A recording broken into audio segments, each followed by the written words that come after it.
నీ ప్రయాస ప్రభువునందు వ్యర్థం కాదు.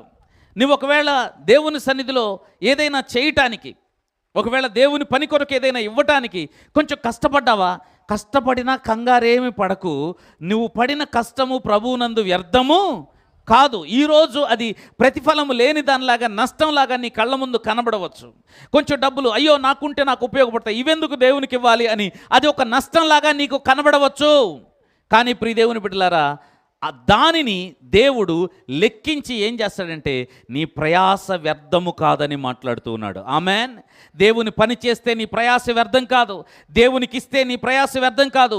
దేవుని సన్నిధిలో త్యాగము కలిగి ఉంటే నీ ప్రయాస వ్యర్థం కాదు. దేవుని నామమున ఇతరులకు సహాయము చేస్తే నీ ప్రయాస వ్యర్థము కాదు. నీవు దేవుని నామములో చేసిన కొద్దిపాటి పనినైనా లెక్క కట్టి దానికి తగిన ప్రతిఫలమును కలుగచేసేటువంటి దేవుడు మన కొరకు ఉన్నాడు. ఆమెన్. ఆయన